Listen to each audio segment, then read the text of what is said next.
Welcome to Scam of the Week, and we're covering the apocalypse today. The apocalypse, the superannuation tax hike, that dastardly superannuation tax hike for the wealthy people. There's a bit of Qantas in the mix, the mangy old Roo, and BRS, of course, Ben Roberts-Smith and his trial. But above all, as you might expect, we're on the Nats and the Libs. The big political divorce. The Nats not looking so natty anymore. Looking a bit nattered. Tattered.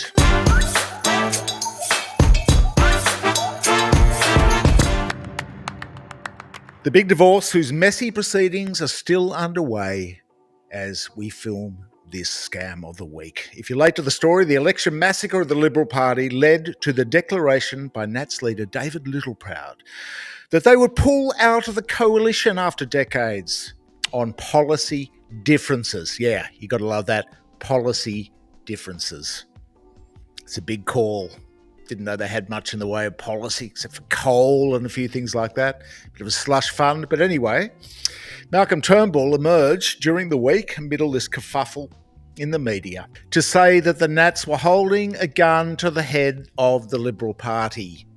He pretty much nailed it. They are. As other people described it, it was the tail wagging the dog. And the Chaser boys had the most perspicacious take of all when they said that the Nats, when they split, would take the coal part of the coalition and the Libs the Ishan. Others described it in different ways, but the Nats were staring down the Libs saying, keep coal, keep nuclear, none of that renewables, namby-pamby stuff, and keep our $20 billion regional slush fund, or else. So nuclear is not quite dead yet.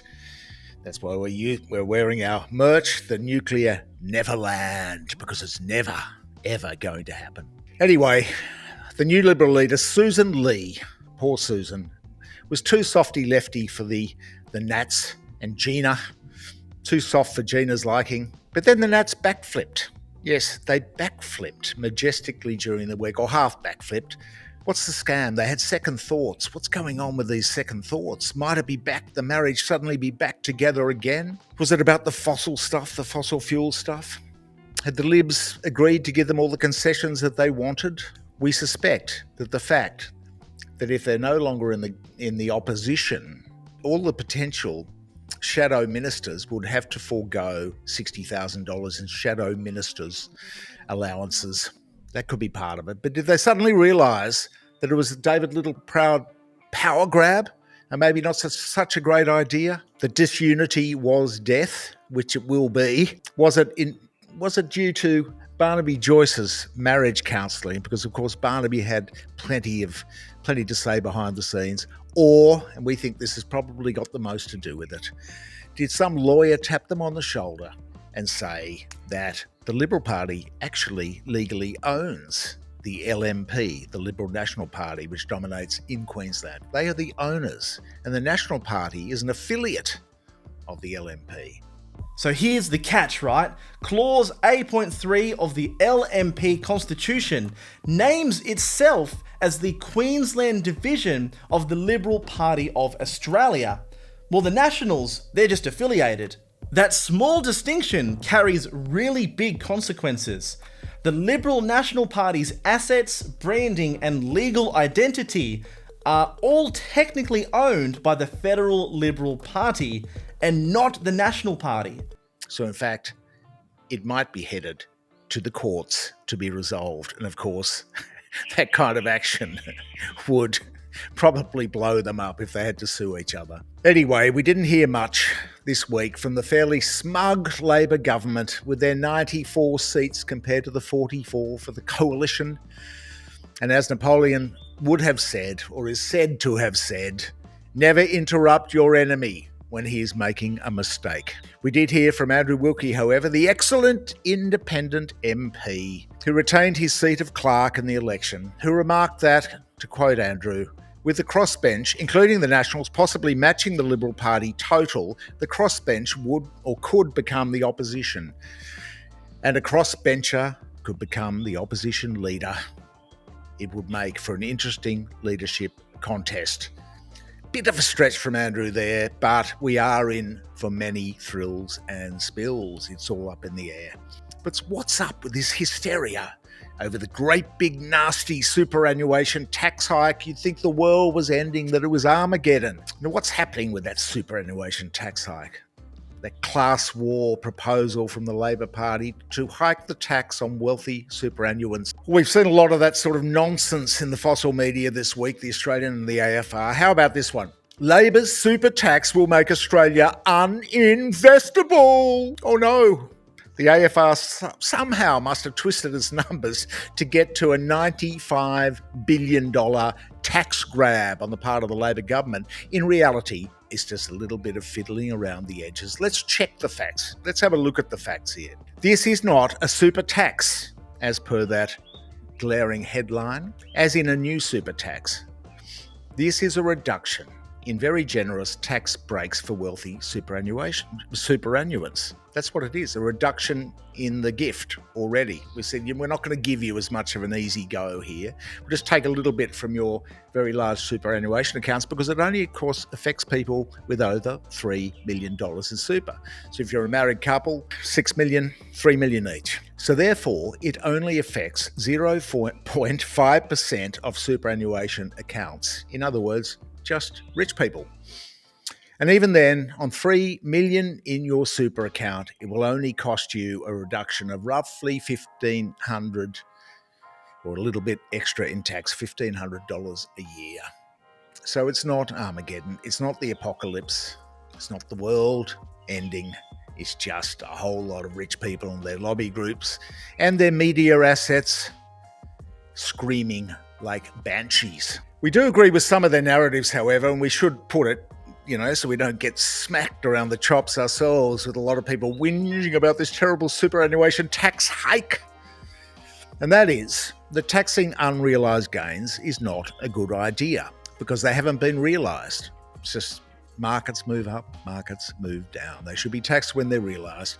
And if they do it, it should be indexed. That is, not left at the $3 million ceiling forever. Because in 50 years' time, when the price of bread is $30 a loaf, even poor people might have $3 million in their superannuation accounts. So it needs to be indexed. And taxing unrealised gains, not the greatest idea. So we agree with that. But this hysteria, this over-exaggeration is just misleading. It's just tripe. There are some $40 or $50 billion in tax breaks in the budget for mostly wealthy people. 90% of it goes to wealthy people. All sorts of tax breaks, all sorts of lurks.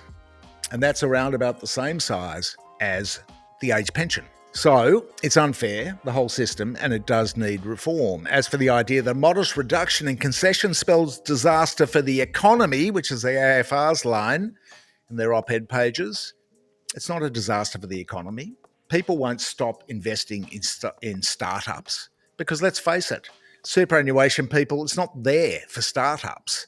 What startups? Why invest in a startup with your superannuation money and risk losing everything and getting a few tax credits when the policy settings at present give you such a no-risk return in property, which you can negatively gear to the cows come home, and then you can flip it for free, tax-free, because there's CGT tax relief. So there's so many gimmies there already for wealthy people that this is just tinkering around the edges. Not a big deal, although I do agree, poorly constructed. But how they wail when you come after just a few dollars, a few lazy dollars from their tax shelter, because of course this is a gigantic tax shelter, which people now use. Superannuation started out with the right intentions to fund people's retirements, and now it's there to pass on in great big hefty inheritances to rich people's children.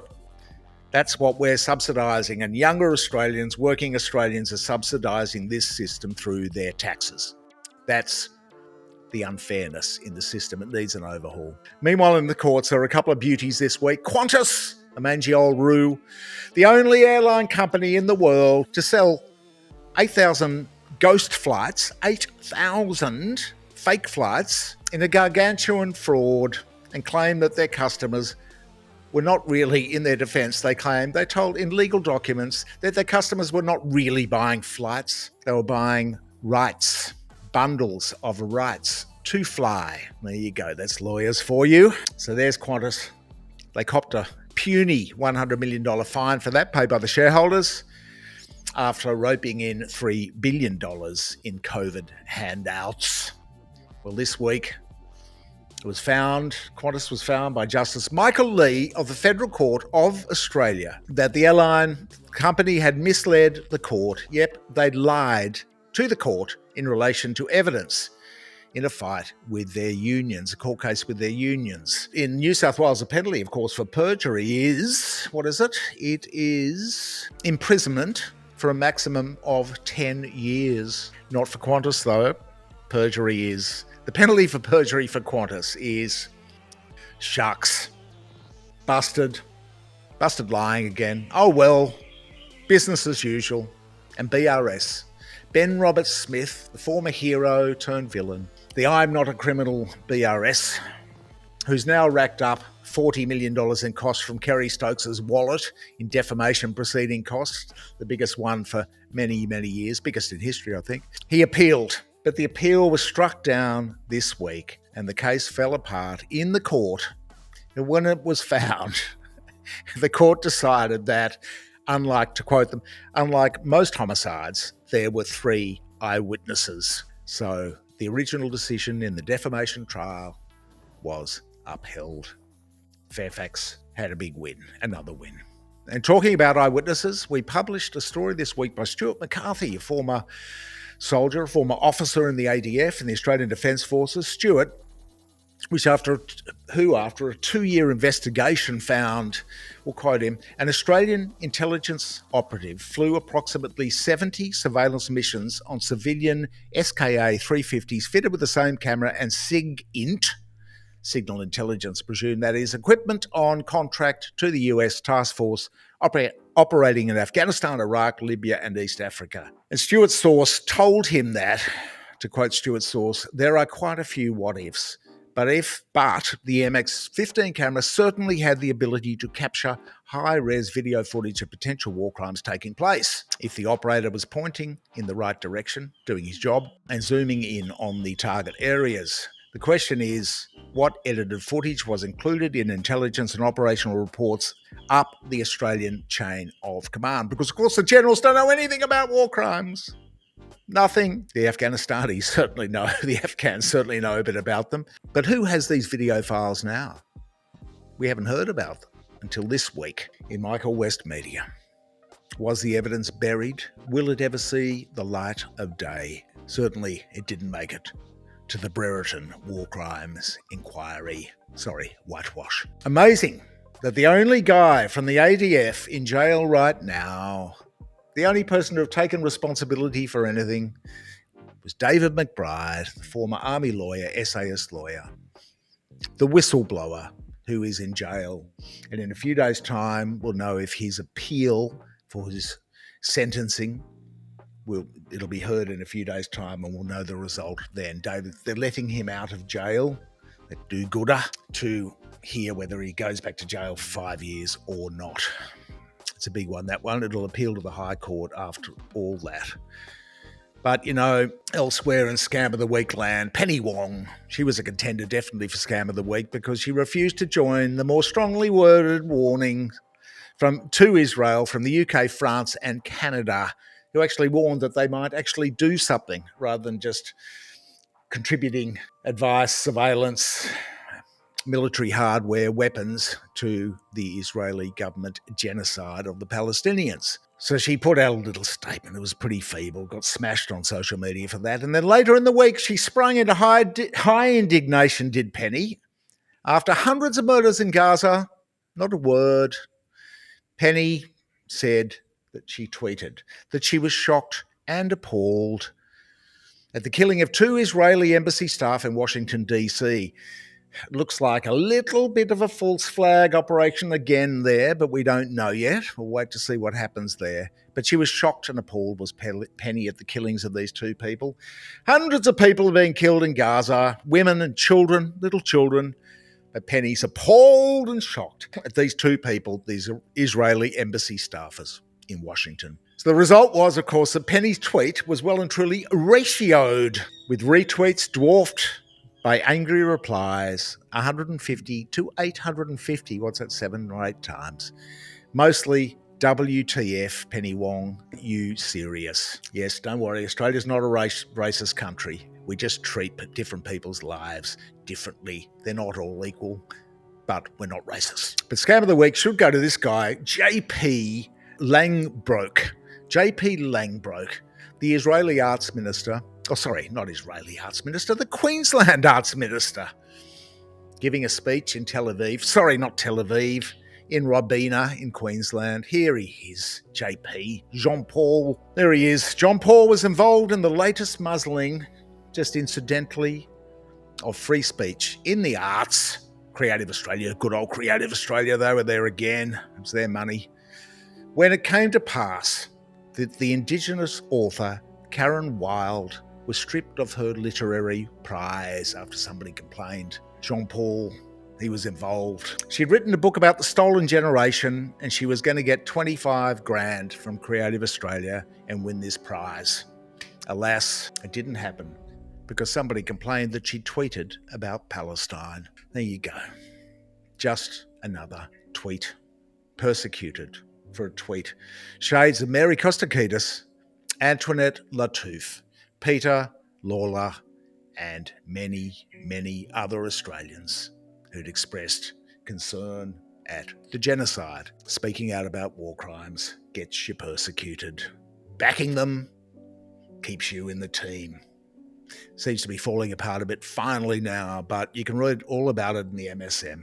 Sorry, just kidding, you can't. You can only hear about it here or read about these sort of things on Michael West Media, because despite all the pressure, we just try to write what the actual situation is and broadcast it. So come on down, Jean-Paul Langbroek. Well done. Congratulations. Actually, let's make it a joint award. Penny, we haven't given one to Penny, we don't think, maybe in the distant past.